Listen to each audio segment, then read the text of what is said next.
Good afternoon. તો overall વાત કરીએ કે આઈટીનો હીરો ખાસ કરીને સાબિત થઈ ગયો છે ઓએફએસએસ, કારણ કે આઈટી કંપની સાથે ઓવરઓલ જે રિઝલ્ટ વાઇઝ બી કમ્પેર કરીએ, રિટર્ન વાઇઝ બી કમ્પેર કરીએ તો નો ડાઉટ આ સ્ટોક આપણને આઉટ પરફોર્મ રીતે જ બહાર આવે છે. ઓવરઓલ કમ્પેરિઝન જોઈએ ગઈકાલે આઈટી સ્ટોકમાં ખાસ કરીને જે ઘટાડો જોવા મળ્યો હતો, પણ આ સ્ટોક પોઝિટિવ હતો અને આજે જો નિયર બાય 9%ની મજબૂતી સાથે, તો ખાસ કરીને જે પહેલાં પરિણામ હતા અહીંયા પર નજર કરીએ તો ખાસ કરીને નફો જો આપણને જોઈએ તો યર ઓન યર 38% ગ્રોથ, પણ આવક બી સામે જો 20% ગ્રોથ જોયો, અને ક્વાર્ટર કમ્પેર કરીએ તો ક્વાર્ટર બી જોશું આવકમાં 5% એટલે જે અનુમાન હતો એ મુજબ જ અહીંયા વધારો જોવા મળે છે. એબિટ બી ખાસ કરીને જો 30% આજુબાજુ કંપનીના ગ્રોથ જોવા મળે છે, અને ખાસ કરીને એબિટ જે ક્વાર્ટર કમ્પેર કરો તો અહીંયા બી 10%, 1041 કરોડ આજુબાજુ, એટલે યર ઓન યર કમ્પેર કરીએ કે ક્વાર્ટર આંકડા પોઝિટિવ સાઇડ જ ખાસ કરીને જોવા મળે છે. માર્જિન જો 41%થી વધીને સીધો જવાબ આપણને 51% ક્વાર્ટર આંકડા છે. માર્જિન બી જો નિયર બાય 900 બેઝિસ પોઈન્ટનો અંદાજિત આપણને વધારો ખાસ કરીને જોવા મળે છે.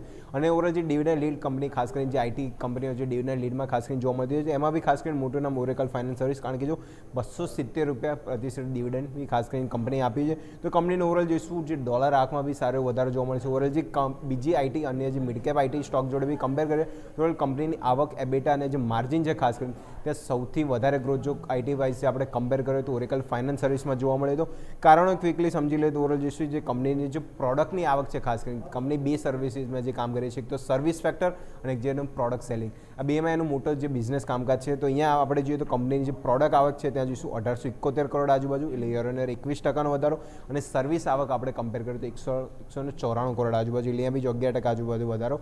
અને મેનેજમેન્ટનું ગાઈડન્સ હજી બી પોઝિટિવ છે કે જે નવા પ્રોડક્ટ કંપની જે લાવી રહી છે સોફ્ટવેર બેઝ ઉપર, એનાથી હજી પણ ઇન્કમમાં અહીંયા વધારો જોવા મળશે. અને જે બેન્કો સાથે ખાસ કરીને જે ઓરેકલ ફાઇનાન્સ જો કોલેબોરેશન કરી રહી છે, જે ખાસ કરીને જોઈએ જે બેન્કિંગ સિસ્ટમમાં ખાસ કરીને જો તો આનો સોફ્ટવેરનો જે ઉપયોગ થાય છે, જે લિસ્ટ આપણને જોઈશું ખાસું મોટું છે, અને બેન્કિંગ સાથે બી જે કોલેબોરેશન કંપની વધારે રહી છે, સીધો ફાયદો જો કંપનીના પરિણામમાં ખાસ કરીને આપણને પોઝિટિવ જોવા મળ્યું. એટલે માર્જિન, આવક, ઓવરઓલ જોઈશું બધામાં જ આપણને પોઝિટિવ જોવા મળ્યો. કંપનીની ટોટલ આપણે ઓર્ડર બુકની અંદાજિત આપણે આંકડો નજર કરીએ તો 7,700 કરોડ આજુબાજુ જે ડીલ પાઇપલાઇન હજી પણ કંપની પાસે છે, અને યર ઓન યર આંકડો જોઈએ તો 9.2% આજુબાજુ અહીંયા વધારો જોવા મળ્યો છે. અને એઆઈમાં બી જેમ એઆઈને લઈને જે આઈટી સ્ટોક જે અત્યારે જોઈશું તે થોડા આપણને પેનમાં જોવા મળી રહ્યા છે, પણ ઓરેકલ ફાઇનાન્સ અહીંયા બી જો એઆઈમાં બી જો કામગીરી એની મજબૂત છે.